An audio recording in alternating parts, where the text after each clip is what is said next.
When you're a little kid, you do some strange stuff to get attention. Especially when you're an only child and then poof, you're not. You're getting the little brother or sister pep talk from mom and dad and everything changes. You're used to being the center of their world, being told you're the most special little girl, but as mom's belly gets bigger and bigger and dad's patience with you gets smaller and smaller, you realize it's not going to go back the way it was. Not ever. That's what happened to me when I was 7 anyway. I was the kind of kid that needs a lot of attention. I hadn't had to try hard for 7 years. I'd been coasting on my parents' single-minded doting. But pretty soon I noticed some small differences. They were less interested in what I'd done in school that day, more interested in getting ready for my new little brother or sister. I was like an alcoholic without a bottle. You feel fine at first, but soon the tremors set in and you realize you just need it, you know? You need their eyes on you, loving you, reminding you that you're the most special little girl in the whole wide world, maybe the only special little girl. So in the last month or so, before the baby came, I got creative. I made a new friend. I told them one night at dinner. "At school, sweetheart?" Mom asked. No, I was fidgety, excited, twitching in my seat when they both looked at me with rapt attention from across the table. Time to launch my plan into action. He lives in the air vents. His name is Marty, and he's magic. "Oh," said my dad, and he smiled a little. "That's fun. Eat your peas, Rosie." And that was it. That was it. I just told them that Magic Marty lived in our air vents, and all I got was, "That's fun, and what's worse?"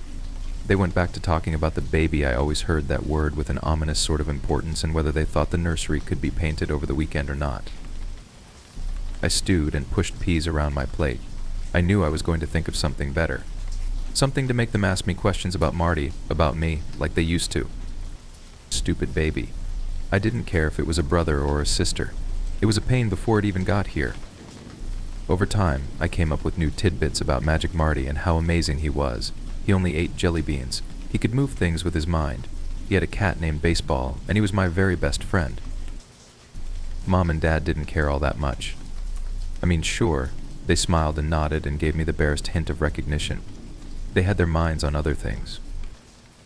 I upped the ante and started talking to the air vents in rooms all over the house, loud enough so that my parents could hear me in the den. "Marty," I'd cry excitedly, "you moved my coloring book when I was at school. Did you do that with your mind?" "Marty," I'd shout with glee, "I wish I could eat jelly beans for dinner."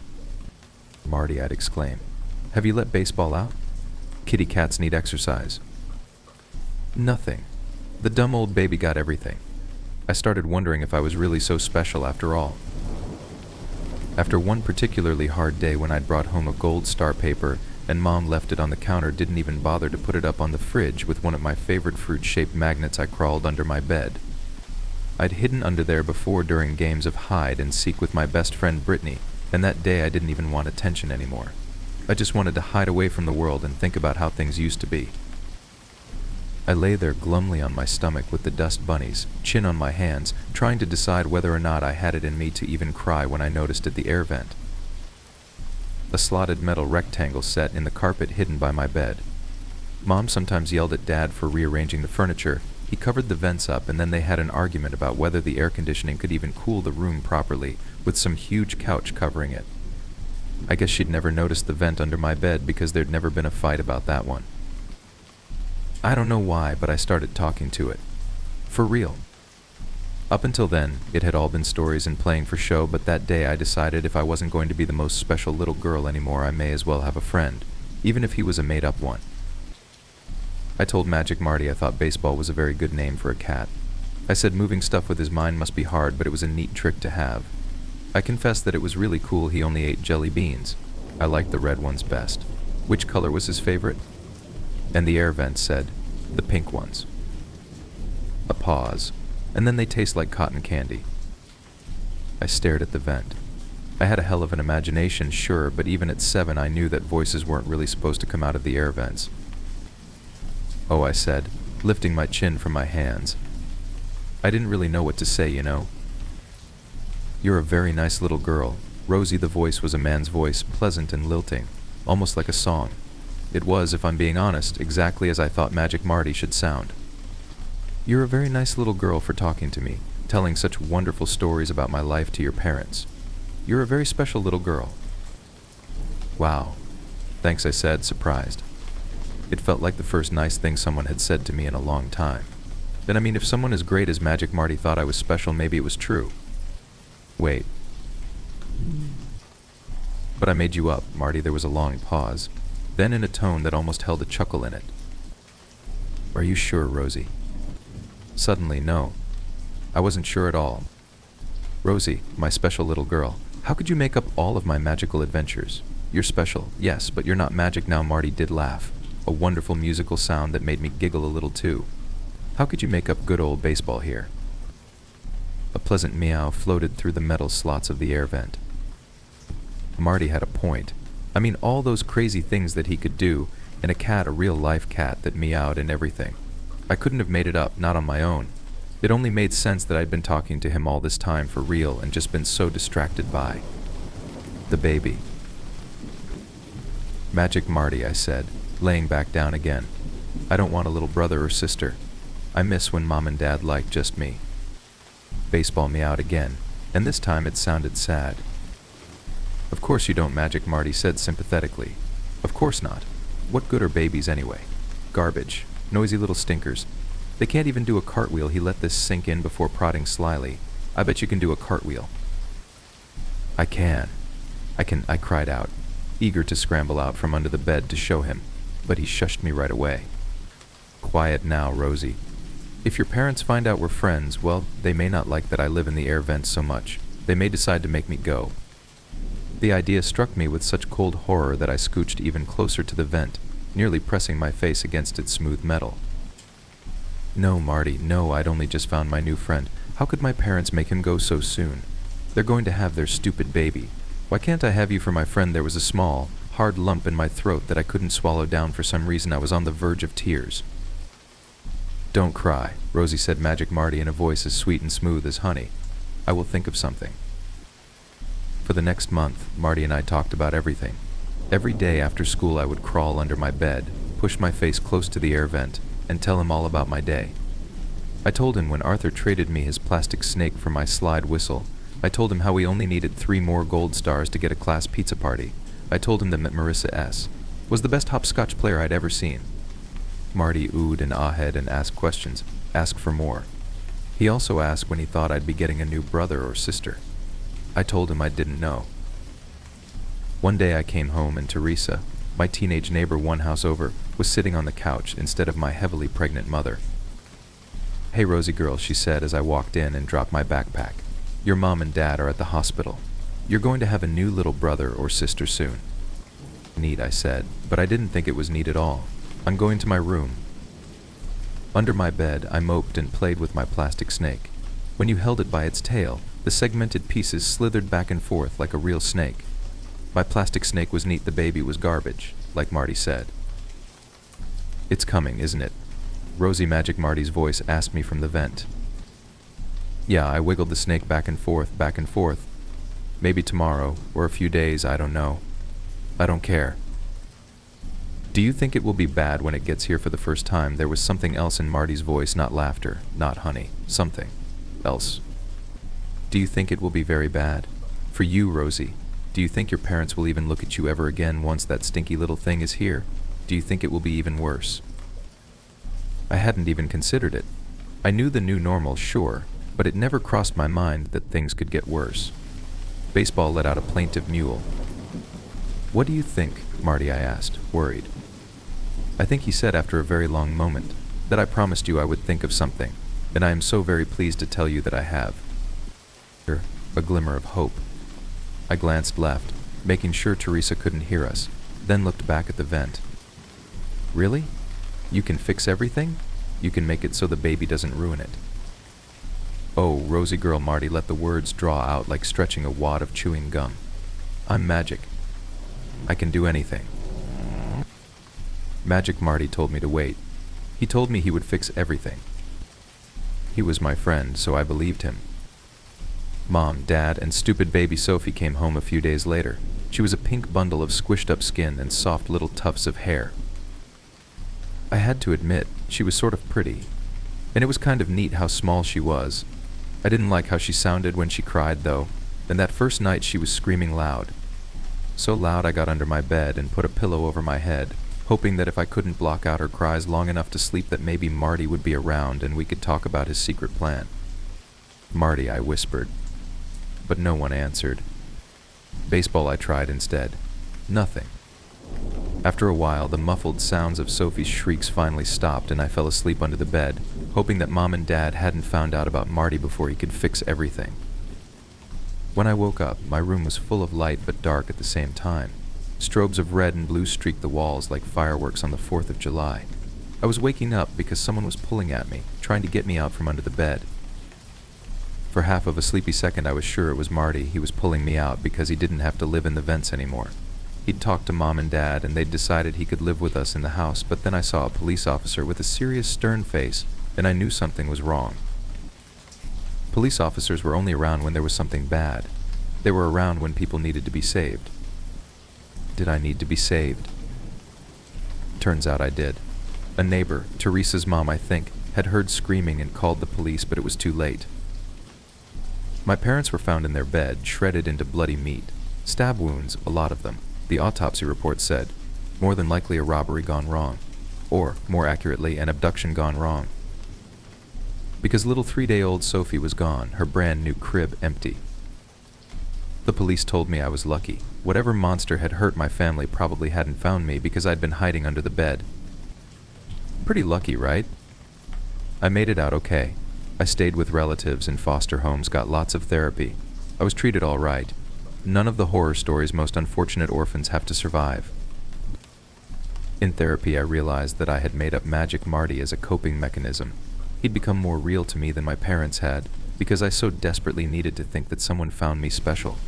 I'd never really heard anything, and my coping mechanism, as it turns out, probably saved my life. Against the odds, I grew up well-adjusted. Well-adjusted enough, did all those things you're supposed to do, graduate high school, meet a guy, get married, and 8 months ago got pregnant. I've been so excited, so long without a real family of my own, and now all that was going to change. But yesterday I was setting up my daughter's nursery and I dropped one of her little blankets on the ground. My husband wasn't home, so after a few clumsy attempts, I managed to get down to a knee and pick it up. It was covering an air vent. I felt a cold chill slither through me for no reason at all, but I told myself the same old mantra: Magic Marty wasn't real. Magic Marty was a coping mechanism. Magic Marty was something I made up. And then, a voice as syrupy sweet as dripping honey said, "It's coming, isn't it, Rosie?" It was like all the strength had gone out of my legs. I wobbled backwards and landed on my ass. Not real. I made him up. "Is it a little girl?" Rosie Magic Marty said, because there was no one else that voice belonged to, no one else it could belong to. I hope it is. Oh, I so hope it's a little girl.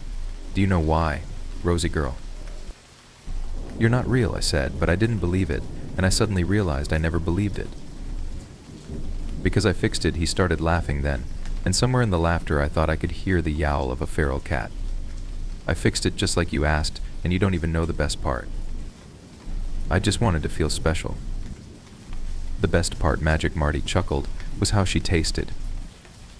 The last thing I heard before I scrambled to my feet and fled screaming from the house was this: "The pink ones taste like cotton candy."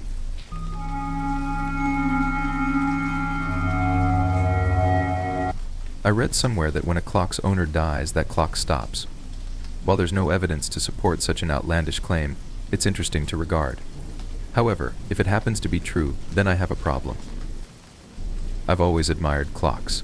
Something about their simplistic facade fascinates me. In reality, they really only have one job: to keep track of time, to tick every second. But underneath their glassy visages lies a system of wires and gears that is quite complex.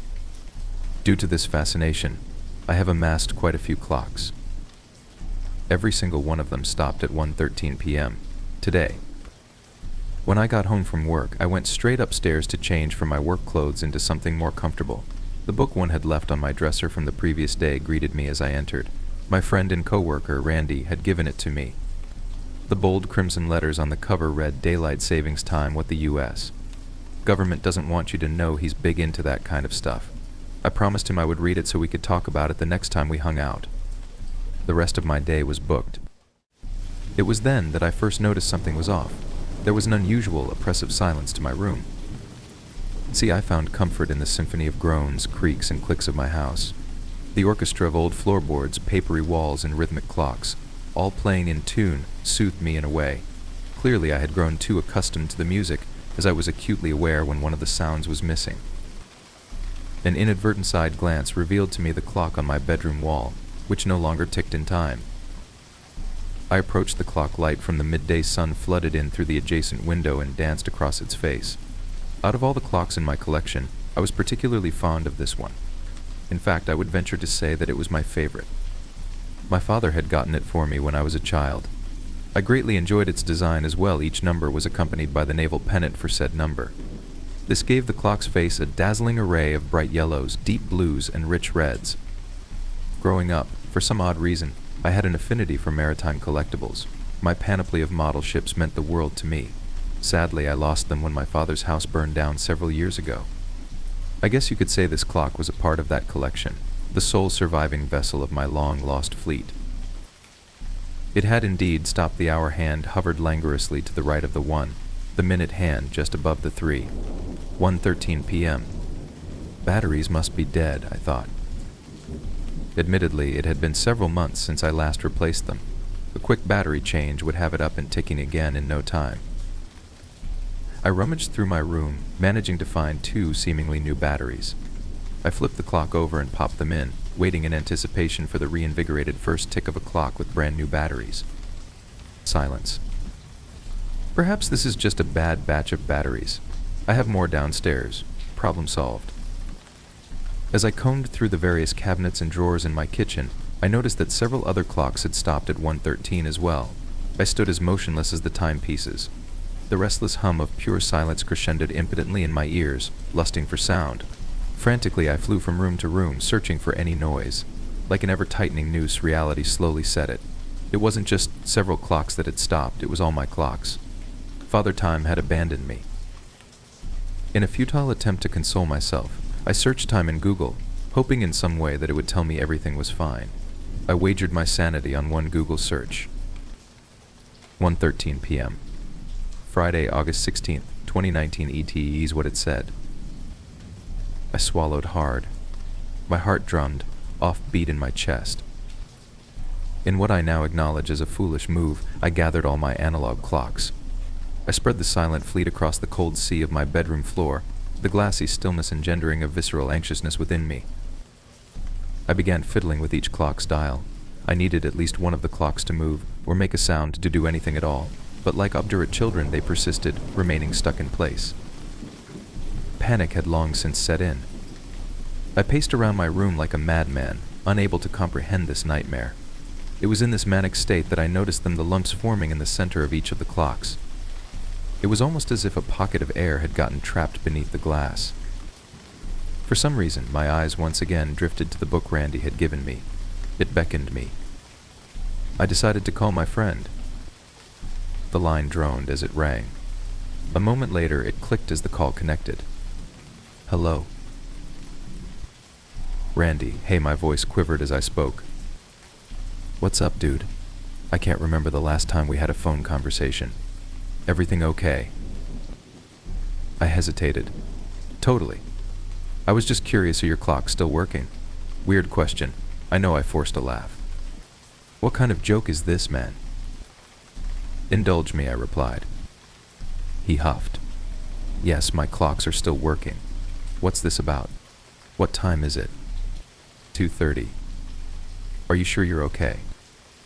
A sound from the floor derailed my train of thought. My heart skipped at the prospect that the clocks had started again. I soon realized that this sound wasn't anything like the steady, melodic tick of a clock.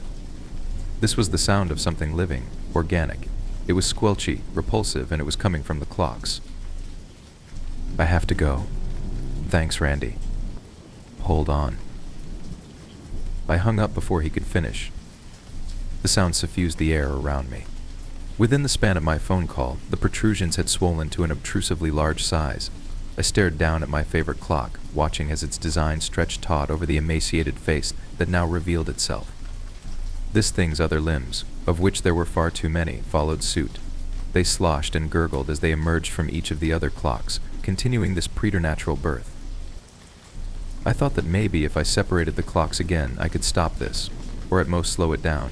I attempted to grab one, only to have my hand phase through it like it was some horrendous hologram.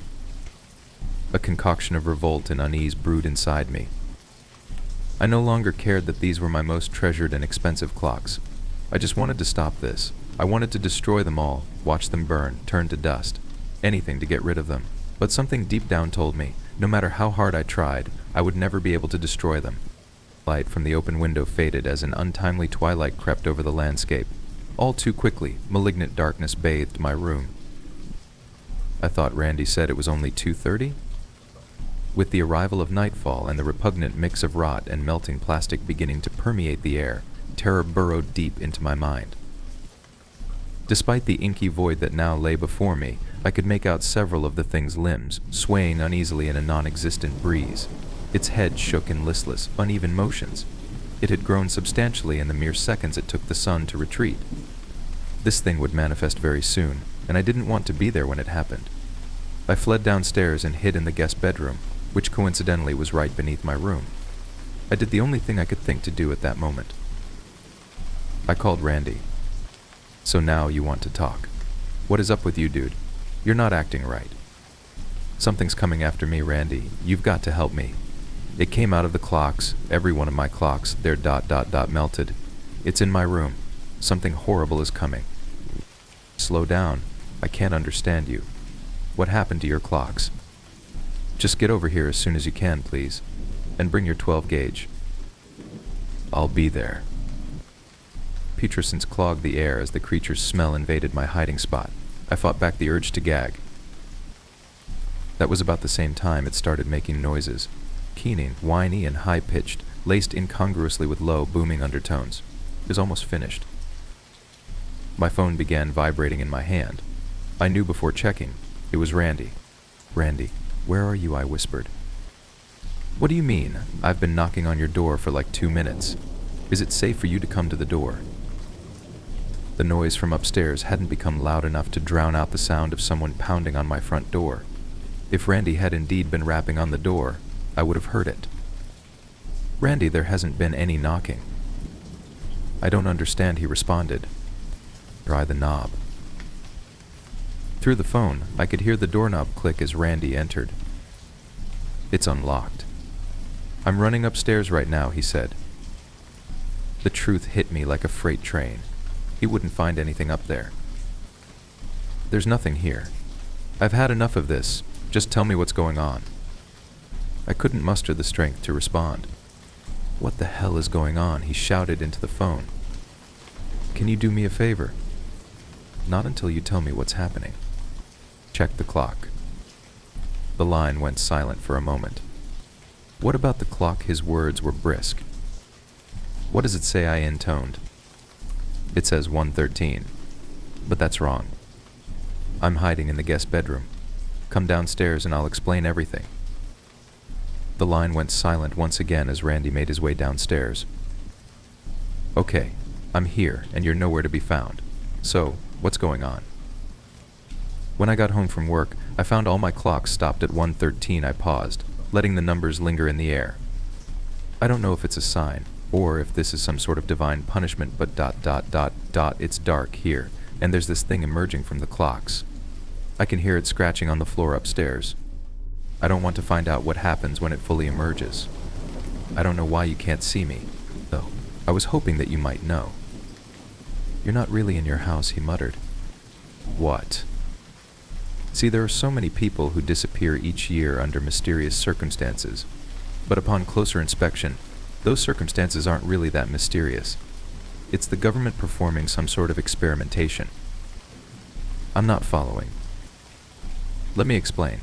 You're not actually in any real danger. You've just been selected for some government testing. There is no monster. Hell, that's not even your real house. It's just a replica. The set they built. They probably released some hallucinogen into the air to make you think there's a monster. In reality, there isn't anything there. The crazy thing is, I actually tried to believe him. I wanted to believe him. Anything would have been better than what I was witnessing.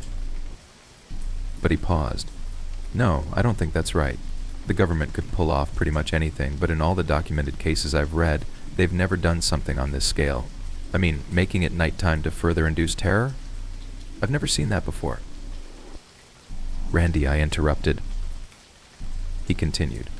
Wait, this is not good. If what you're saying is true, then you could possibly be stuck in. Farewell. I hung up. Seconds later, my phone began vibrating. I didn't answer it. I didn't want to hear the rest of Randy's theory. For some reason, I thought that the situation was salvageable. I couldn't risk him masticating the morsel of hope I still had left. But things were already getting worse. I heard the creature take its first steps. They were clumsy and uneven, like those of a newborn fawn. It soon began screaming, not aloud. Inside my head, agonizing, eardrum-rupturing wails reverberated off the walls of my mind. After a while, the screaming stopped. Instead, it now makes the sound my clock used to make. Tick-tock, tick-tock, tick-tock, so accurately that, when it first began, I thought the clocks had started again. That isn't all, though. At random intervals, it whispers to me 1:13, in the softest, most soothing voice I've ever heard. It switches between the ticking and whispering cyclically. It won't be long now before it finds me. I'm going to try and run. I haven't been outside yet, and don't know what dangers await me, but there's still a chance I can make it. After all, it's only just started making its way down the stairs.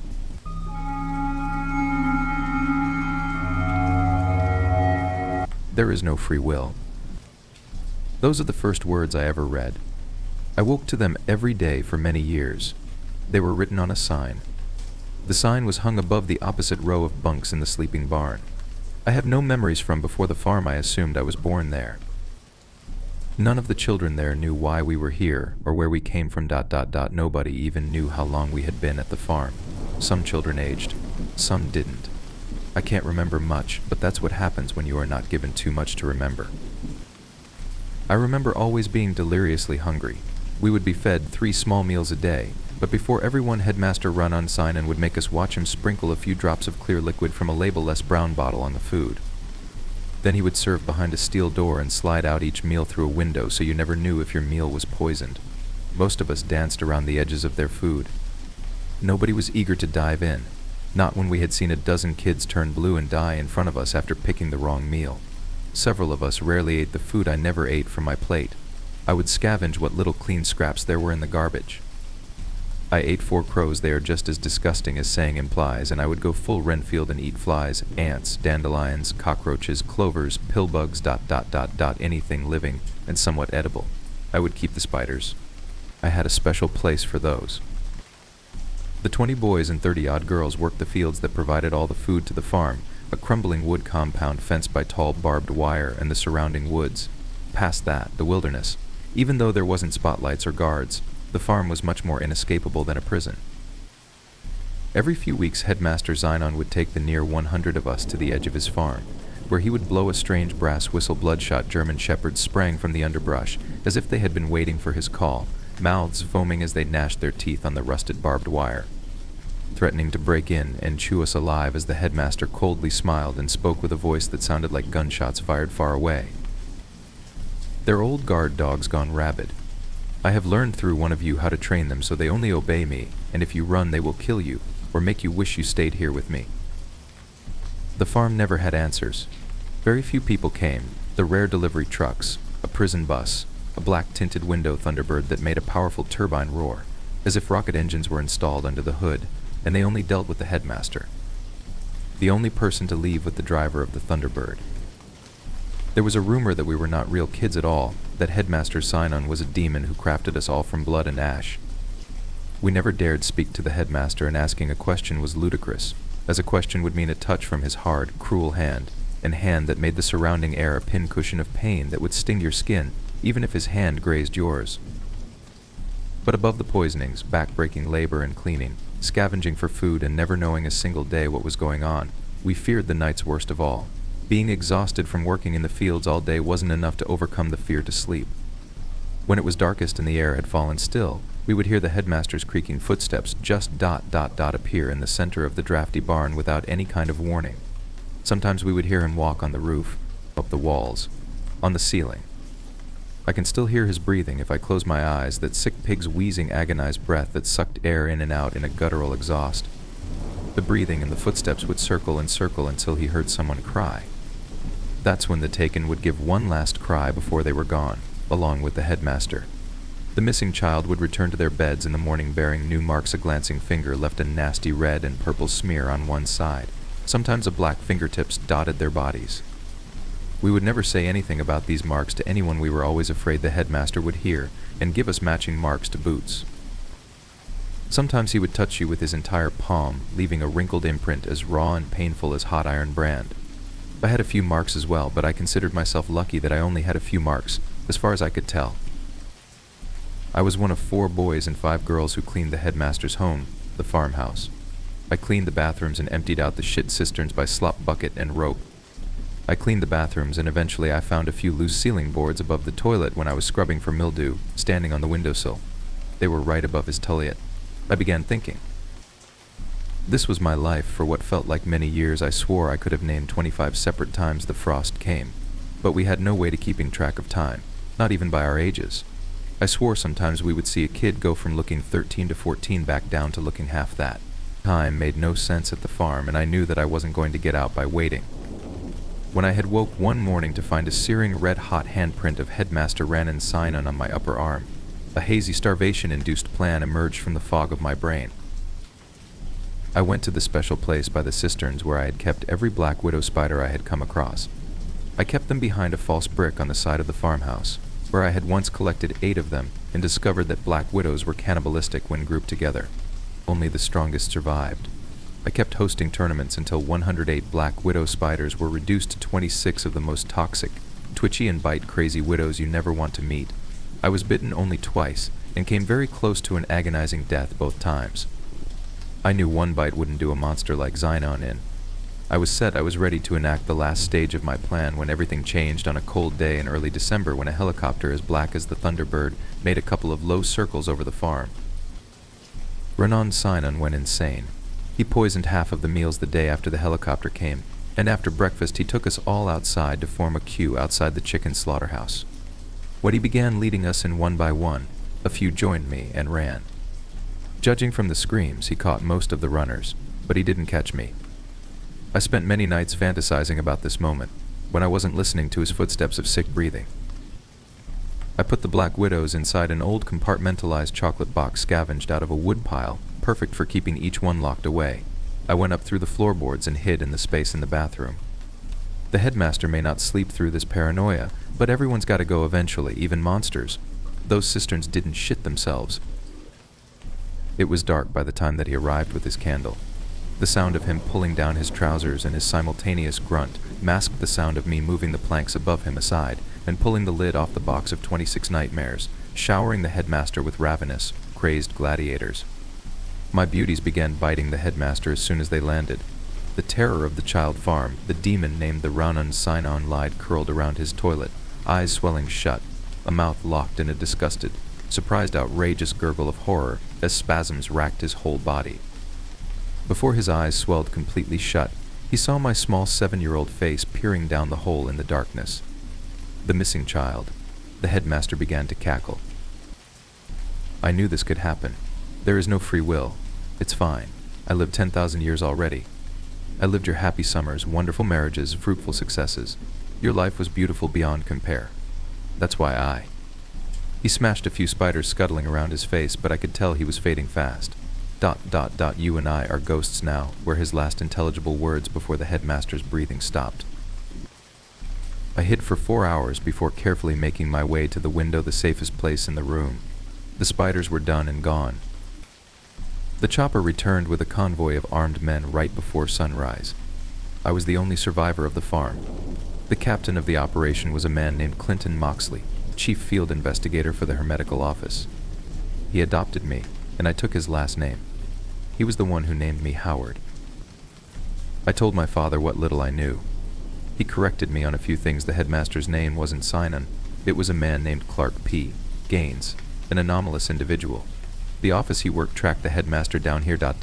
My father was the one in the Thunderbird. Elder Moxley had told me about the time the office had captured the headmaster for study within one of their field labs. The subject grabbed Frank Burnweist's wrist, one of the team's eldest members. They saw Frank's 79-year-old face twist and contort until the winkles disappeared and the flesh had lifted up on his face. In a few seconds of agony, Frank was a middle-aged man again. My father said that he personally stopped the other agents from interacting as they were gathering film evidence of the unique phenomenon associated with Clark P. Gaines. Frank was known to be a formidable fighter but was helpless to the touch of the Gaines. Every time Gaines's hand would land on Frank's bare flesh, Frank would scream, turning more pubescent every second. Clark only let go when Frank was a child again, squirming in old man's clothes. He chooses victims who had good lives. My father would explain as he would tuck me in. His existence is the greatest evidence that time is a physical dimension, something that exists, and has always existed. He lives your years in just a few seconds. Frank was left with 9 bad years out of 79. You would think being young again is a great. Remember that he was left with the mind of a 9-year-old, without care of friends or family. You know that pain well. Howard. The office didn't have the resources to care for Frank. We believe Clark Gaines is responsible for over 100,000 homeless children across the world. Frank was just one of them, another human with a used-up timeline. I asked the only father I knew why he adopted me. He brought me to the master bathroom's dual mirrors and told me to take off my shirt. Because I owe you. You were an old man once, Howard. You were my mentor and my partner within the office. You went into the farm by yourself to try to shut it down. I had hoped that you would remember anything about your past, but I see the headmaster got to you too. I looked behind me, using the set of mirrors to see my own back for the first time, and seeing it covered in handprints. That was many years ago. True to Headmaster's words, I had been a ghost among the living since then. It's been hard even sleeping, especially now. For the past few nights, I have heard both the Headmaster's footsteps and rasping breath next to my old man bed. My father never said they found the Headmaster's body. I know he wants me his farm back. He wants me back, he wants all his children back.